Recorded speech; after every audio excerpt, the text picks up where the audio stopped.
Hey there, this is Alex Kluge from Toronto Home Experts. And before we dive into this month's market update video, this is a friendly reminder to like this YouTube video, subscribe to our channel, and comment below. It really helps us out and the YouTube algorithms. Okay, so let's dive into the 2026 February numbers, shall we? So sales volume is one of the metrics I really like to look at. And if for all you loyal viewers of this channel, I firstly thank you. But for those that remember my February 2025 market update video, I said that that was the lowest February recorded by TREB since 2001 for sales volume. And guess what? This month we are lower than we were a year ago, down 6%. And it's not insignificant. Like, this is not an insignificant trend. And if you remember my monthly video from January, like, it was, volumes were absolutely uh,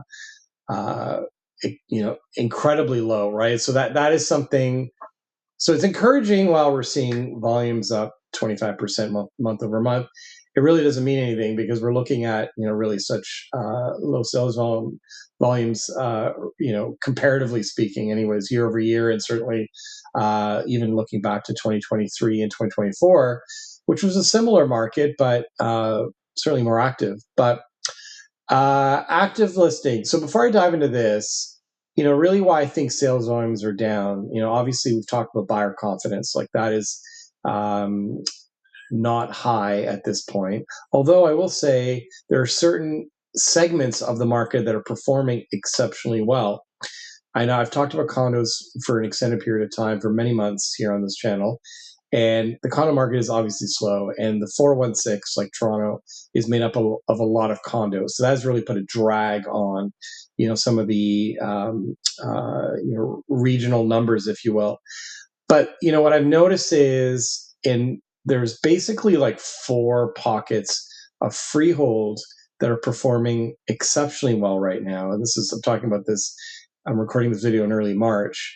And certainly this was apparent in the month of February when we're looking at these stats, is that certain neighborhoods like the Beaches, Riverdale, a lot of houses are selling above the list price and in bully offers. Same goes for W2, which is Hyde Park North. Like, that's another area that's really, really active. And another area that's performing exceptionally well right now is Davisville. Like, that area, we're seeing property selling above the list price with regularity. Certainly over half the listings that are out for the month of February are selling over the asking price, which is phenomenal for that market and tough for those buyers. But we're seeing those segments perform well. Whereas if you're looking at the condos, it's a lot slower, and certainly we're not seeing the same fervor of buyers, in sort of the 905. But there is some interesting pent up demand, I should say, in Durham region. I've certainly noticed some eye popping sales over the last few weeks. So will this continue the spring market? I don't know. But what I was, really trying to get at was, from a sales volume perspective, why they're so low, is that there is an inventory issue. And I know I'm really just about to talk about active listings, but when I mean by inventory, like quality inventory, like really good properties that are in demand by buyers at specific price points. Like, there's a low supply of those, and I'm seeing it working with buyers that are looking for, specific properties in specific neighborhoods that are not like, out of the ordinary, but properties that are renovated, that have parking, or maybe they have a garage. Like, all those things are factoring into buyer psyche, and is certainly factoring into the volumes and pricing that we're seeing now in this market. Now, okay, so I talk about active listings; they are down, and this is down year over year. Not exactly surprising. What we've noticed is that there are sellers that are holding off on selling, and they're waiting until the warmer weather, because we've had just a really brutal winter here in Toronto. But so that could be a factor, the weather.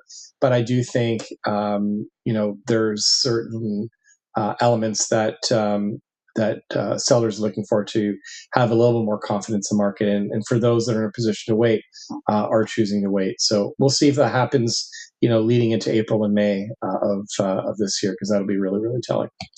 Okay, so average price year over year. This is not going to look pretty, but they are down 7.1%. So this is across the board, right? This is GTA wide. This is for freeholds, condos, townhouses. They're all lumped into one bucket. So down 7%.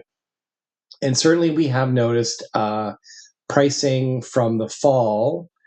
So we're talking about September, October, is lower than it is. Sorry, pricing today is lower than it is compared to the early fall, like September, October. So this is like, sort of in line with what we're seeing now. I'm not saying the prices are down 7%, but what I'm seeing is certain segments are performing worse than others, right? And so condos that are selling, this is, I think, dragging down the average price, because those that are selling at quite low prices, historically speaking. Like, some buildings we're now seeing like 2018 prices, sometimes 2019 if it's a good building. Like, we're seeing that right now. So anyway, so will that continue? We'll see. But what is interesting to note is, and I said this last month actually in my market update video, that our average price will be going up from January to February. And I was right. We're up 3%. So there's nothing to get too excited about. But this happens virtually every single January to February over the last 25 years. I think there was 1 year that did not happen. But every other year we saw price increases. And so the real question is, and this is too early to answer this, what kind of spring market are we going to see? Because usually the start of spring happens late February, early March, right? Like the spring market is effectively now in earnest. Like as I'm recording this, it's March break, and typically that's when families return, we start seeing activity ramp up. Will that continue? I don't know, but certainly my expectation is I think we're going to see average prices slowly come up month over month. I'm not saying that we're going to see a massive reversal here, because I think there's a lot of things at play. The economy's struggling. Certainly, we're seeing that with the employment figures. Inflation is a little bit sticky, certainly with the conflict in the Middle East right now. Oil has shot up in price, and that's not a forever thing, but that's certainly an inflationary pressure that businesses and families are having to deal with today, with higher oil prices and transportation costs and all that kind of stuff. So anyways, all this to say, this is going to be a very fascinating spring market. And if you want to find out my interpretation of the numbers for next month, be sure to tune in for my March 2026 update, roughly 30 days from now. But in the meantime, we love the questions that we're receiving, and keep up the likes and sharing the video with your friends or family that are in the market for real estate. But anyways, thanks for tuning in, and we'll see you next month. Bye for now.